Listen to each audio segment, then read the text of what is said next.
Patricia and Jennifer were the first to enter, with tan skin and a sophisticated air that betrayed a luxurious vacation at a resort. Their carefree attitude contrasted sharply with the solemnity of the study. Sarah and Issen arrived later, the boy clutching his mother's hand tightly. "I have important matters to discuss with you," Richard said in a firm voice, breaking the silence. His tone completely lacked his usual gentleness. "Patricia, you're going to answer my questions." Taking a document from his desk, he continued. "Why did you cancel Issen's reservation?" Patricia opened her mouth to respond, but her voice trembled. "Surely it's not. That's the evidence here." Richard held up the airline report. "Cancellation made 48 hours before the flight. Signed by you." The room fell completely silent. Patricia froze when Richard presented the next document. "And that's not all," he said with an icy tone. One by one, the facts fell on the table like an implacable hammer. The unauthorized cancellation of Issen's educational insurance, the embezzlement of the bailout money, the diversion of trust funds, $500,000 used for the purchase of Jennifer's apartment, thousands spent on social media marketing. "Dad, I can explain," Patricia tried, her voice full of nervousness, but Richard raised a hand, cutting her off sharply. "No explanation is necessary. I understand everything." The blow of his fist against the heavy desk echoed in the room. "I even know about your comments at the Ron Hill Club. The son of a single mother doesn't fit in our class." And so on. Jennifer swallowed, her breathing ragged. Sarah, beside her, felt anger building in her chest.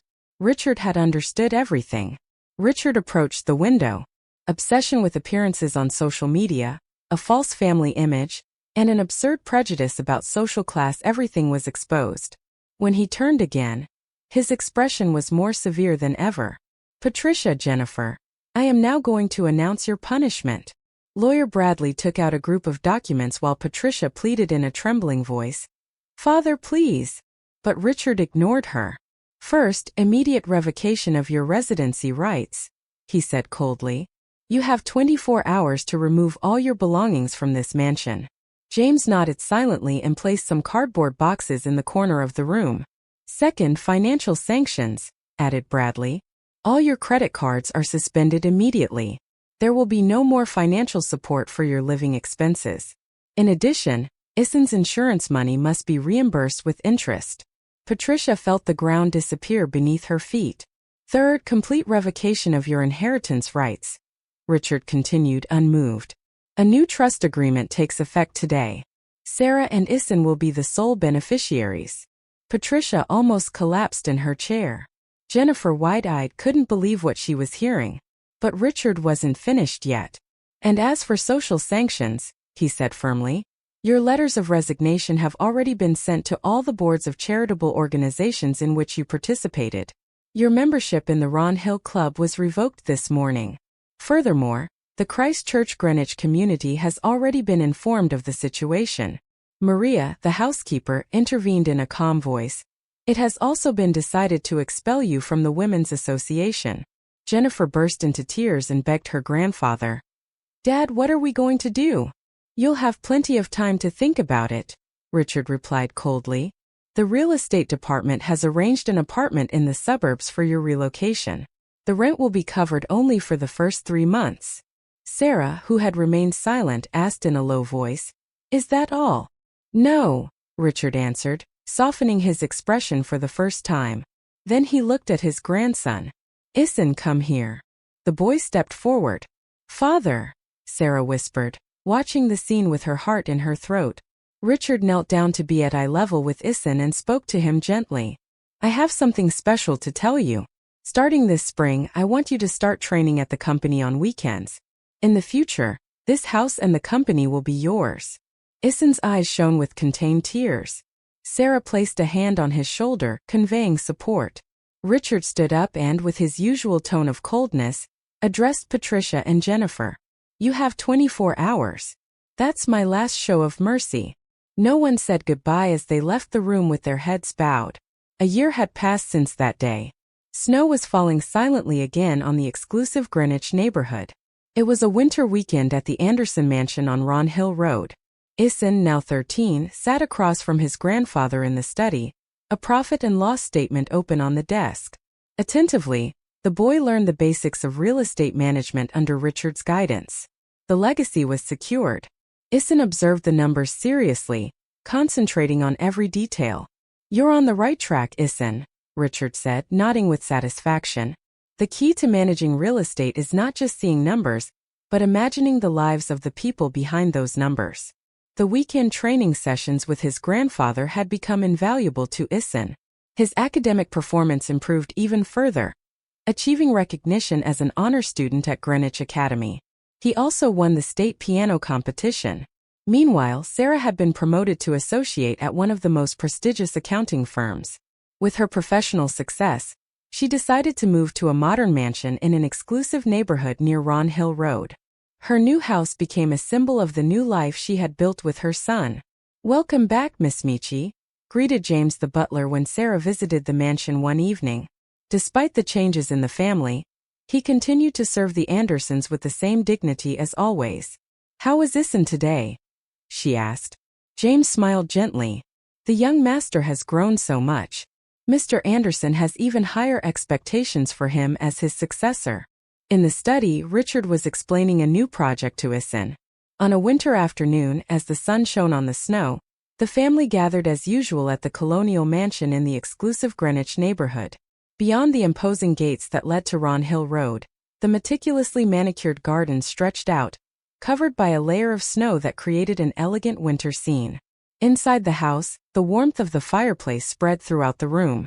Richard Anderson listened attentively to his grandson Issen play the piano. The performance was wonderful. "Issen, your performance of Bach was simply exquisite," said Richard, gently placing a hand on his grandson's shoulder.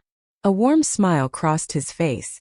Having built the most important real estate company in Greenwich from the ground up, Richard remained a diligent businessman who still visited the office every morning. His gaze reflected both the warmth of a family man and the shrewdness of a successful businessman. "Thank you, Grandpa. I'm going to play this piece at the recital next week," replied Issen with a shy smile. An outstanding student at Greenwich Academy, Issen possessed a maturity and courtesy uncommon for his 12 years. He had adapted quickly to new environments and was highly respected by his peers. His talent for the piano had earned him great praise from those around him. From across the room, Sarah Michi watched the scene with a tender look.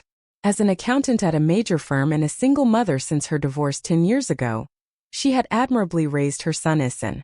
Despite the challenges, she had moved forward with determination, showing unmistakable inner strength. She lived with her son in a modern house nearby, but every weekend she visited the family mansion to spend time with her loved ones. "Sarah, look at this photo. It's from our brunch," called Jennifer Cooper from the antique sofa in the living room. Her sister, an Instagram influencer with 100,000 followers, enthusiastically showed her something on her latest phone.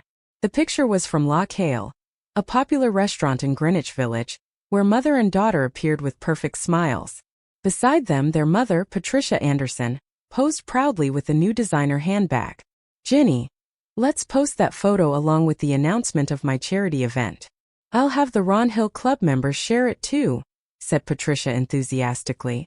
Dressed in an elegant Ralph Lauren outfit, Patricia exuded high society sophistication. As a board member of several local charities, she remained very active on social media along with Jennifer, always striving to project the image of an ideal and distinguished family.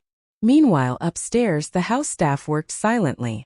Maria, the housekeeper who had served the family for over 20 years, knew the family dynamics better than anyone. From time to time, she cast worried glances at Sarah and Issen, aware of the hidden tensions beneath the surface. "Mom, the photos from our upcoming trip to Hawaii are going to be amazing too," said Jennifer with a satisfied smile. "Did you book the hotel yet?" Jennifer asked. Patricia nodded with satisfaction, but for an instant, a shadow crossed Sarah's face. Due to a major year-end audit, she would not be able to join the family vacation and would have to leave Issen in the care of her mother and sister. Each time she saw her son's excited expression, a slight anxiety washed over her. Outside, through the windows, the snow began to fall softly. In the distance, the bells of Christ Church Greenwich chimed, accentuating the tranquility of that luxurious neighborhood. At that moment Maria the housemaid entered pushing a tea trolley. Richard, impeccably dressed in a Brooks Brothers suit, had Issen sit next to him and began to speak to him in a low voice about the future of the family. Sarah watched the typical weekend gathering while secretly letting out a deep sigh.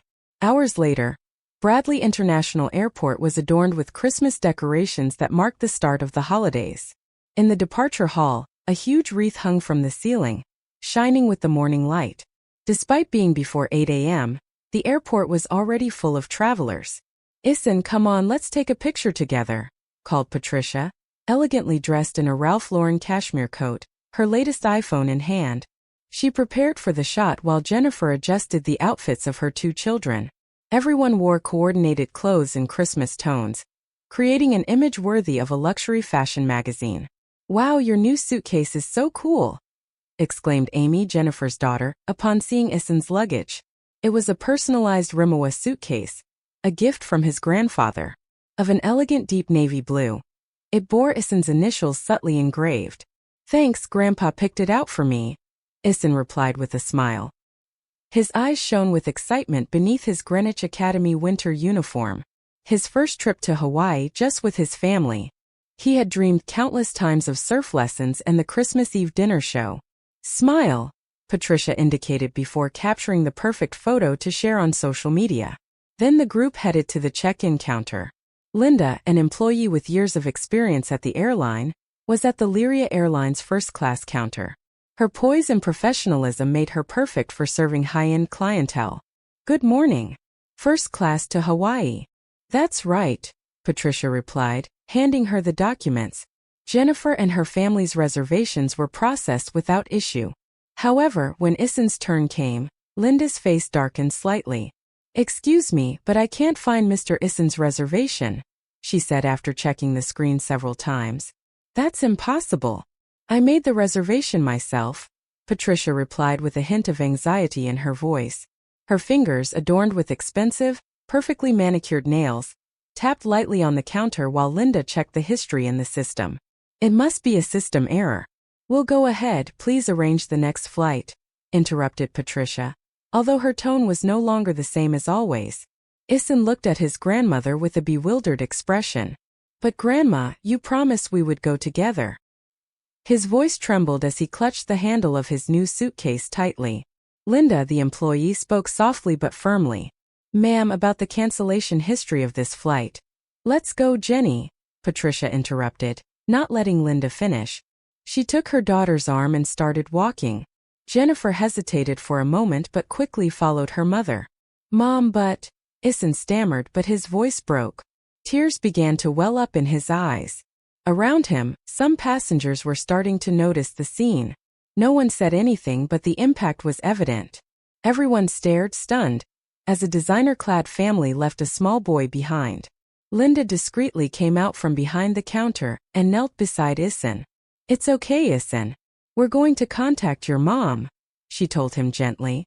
As she spoke, she began to take notes, recording the date, time, and every detail of what happened with the greatest possible care. Under the airport's Christmas decorations, Issen stood there motionless, tears blurring his vision. He only managed to see the backs of his family disappear towards the boarding gate.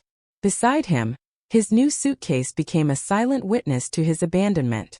In the taxi back, Issen held his cell phone but didn't dare call his mother. He just sat silently watching the cityscape go by. The driver looked at him occasionally in the rearview mirror with a worried expression. As night fell, a knock echoed on Sarah's door. Freshly arrived from work, she opened the door and found Issen, his face stained with tears, dragging his suitcase. "Mom, they said there was no ticket for me at the airport. I couldn't get on the plane." Hearing her son's trembling voice, Sarah felt something inside her break. Without saying a word, she hugged him tightly. Issen, in his mother's arms, cried uncontrollably. Meanwhile, social media was filled with images of a dream vacation. Jennifer's Instagram was updated almost daily. The elegant family relaxing at the Four Seasons Maui, enjoying the beach, dancing, dinner shows at exclusive restaurants, mother and daughter toasting with champagne on a sunset cruise. In every photo, Issen's existence had been completely erased. "What wonderful memories," Patricia commented on her posts. as she continued sharing images of a perfect family vacation. At the Greenwich mansion, Richard Anderson was alone in his study. On his imposing wooden desk lay a letter from the airline. His keen eye, sharpened by years of business experience, told him something was wrong. "Miss Maria, could you come to my study?" When the housekeeper arrived, Richard asked her in a low voice, "Did you notice anything strange between Patricia and Issen before the Christmas vacation?" Maria hesitated a moment before answering. "Well, about 2 weeks before the trip, Mrs. Patricia was reviewing some documents here in the study until very late at night. It wasn't common for her." Richard's eyebrows furrowed slightly. He picked up his phone and dialed the number of a well-known airline executive. "Tom, I'm sorry to bother you, but I need you to investigate something." The next day, an envelope arrived on his desk. It was the booking history of the flight to Hawaii. Indeed, Issen's reservation had existed, but it had been canceled just 48 hours before the trip by Patricia. "Mr. Anderson, I've attached a handwritten note," said a message from Linda, the airline employee. "In my 25 years of work, I'll never forget that boy's sadness that day. Please talk about this with your family." Richard slowly opened his desk drawer and took out a file he had secretly investigated. His expression hardened as he read. Bank transaction history, insurance company notifications, real estate records. The facts that these documents revealed surpassed any suspicion. Among the papers emerged alarming proof. Patricia had unauthorizedly canceled Issen's educational insurance. The bailout money had been transferred to her personal account. The amount far exceeded the cost of the trip to Hawaii. "Why?"